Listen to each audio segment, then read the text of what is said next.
သူမရဲ့အစီအစဉ်အောင်မြင်သွားပြီအထင်နဲ့အန်နာကပါဝါဘန်ခဏငားလို့ရမလားလို့လှမ်းမေးလိုက်ပေမဲ့ကားထဲကလူကိုမြင်လိုက်ရတဲ့အချိန်မှာတော့သူမကြောင်သွားပါတော့တယ်။ကားထဲမှာထိုင်နေတဲ့သူဟာသူမအပတ်တကုတ်လူတွေ့မေးမြန်းဖို့စူးစမ်းနေရတဲ့ CEO ဖြစ်နေလို့ပါပဲ။လွန်ခဲ့တဲ့ရက်အနည်းငယ်ကသတင်းထောက်တဦးဖြစ်တဲ့အန်နာဟာဒီ CEO ကိုအင်တာဗျူးဖို့စူးစမ်းခဲ့ပါသေးတယ်။သူဟာတီးတန့်ပါတီပွဲတစ်ခုကိုတက်ရောက်မယ်ဆိုတာကိုသူမသိခဲ့တာကြောင့်အဲ့ဒီနေ့ကပွဲကျင်းပရာနေရာကိုအပြေးလွှားသွားခဲ့ပေမဲ့ဖိတ်စာမပါတာကြောင့်ဝင်ခွင့်မရခဲ့ပါဘူး။သူမစိတ်ပြက်လက်ပြက်နဲ့ပြန်လာခဲ့ရပြီးပိုဆိုးတာကအိမ်ပြန်လမ်းမှာသူမရဲ့ရည်စားဖြစ်သူဖောက်ပြန်နေတာကိုလက်ပူးလက်ချက်မိသွားတာပါပဲ။သူမအဲ့ဒီနေရာကနေထွက်သွားဖို့ပြင်နေတော့မှပဲ CEO ကသူမကိုသတိထားမိသွားပြီးကားကြုံလိုက်မလားလို့ကန့်လန့်ခဲ့ပါတယ်။ဒါပေမဲ့အန်နာကဒေါသကြီးနဲ့သူ့ကိုအော်ဟစ်ပြီးရန်တွေးလိုက်မိပါတယ်။အဲ့ဒီလူဟာ CEO ဖြစ်နေမှန်းသူမသိလိုက်ရတဲ့အချိန်မှာတော့နောက်ကျသွားပါပြီ။ရုံးရောက်တဲ့အခါအန်နာဟာအင်တာဗျူးဖို့အတွက်သူ့စီကိုနေတိုင်းဖုန်းဆက်ပါတယ်။ရက်တော်ကြာဆက်တိုက်ဖုန်းဆက်ခဲ့ပေမဲ့သူ့ရဲ့လက်ထောက်ကသူ့အလုပ်ရှုပ်နေတယ်လို့ပဲအမြဲတမ်းအကြောင်းပြန်ခဲ့ပါတယ်။အန်နာလက်လျှော့တော့မဲ့အချိန်ကျမှ CEO ရဲ့လက်ထောက်စီကနေအကြောင်းပြန်စာရခဲ့ပါတယ်။ဒါပေမဲ့ဒါကိုလုပ်ဖို့ကင်ဖက်တယောက်ကသတိထားမိသွားပါတယ်။နောက်တစ်နေ့ချိန်ထားတဲ့အချိန်မတိုင်ခင်မှာပဲသူမရဲ့လုပ်ဖို့ကင်ဖက်အမျိုးသမီးဟာအန်နာရဲ့အင်တာဗျူးစာရွက်စာတမ်းတွေကိုယူပြီး CEO နဲ့တွားတွေ့လိုက်ပါတယ်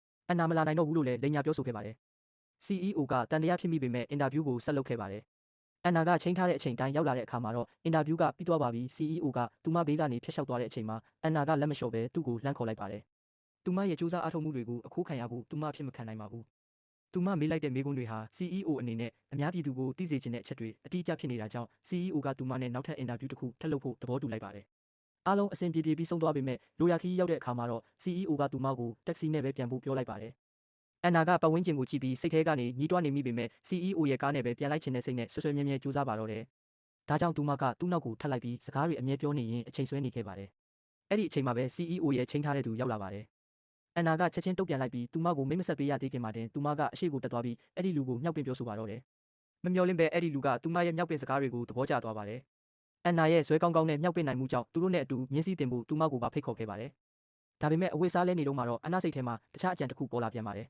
။သူမဟာ CEO ကိုမြူဆွဲဖို့ဆုံးဖြတ်လိုက်ပြီးသူမရဲ့ခါဘက်ကိုကူပတ်ပေးဖို့သူ့ကိုအကူအညီတောင်းလိုက်ပါတော့တယ်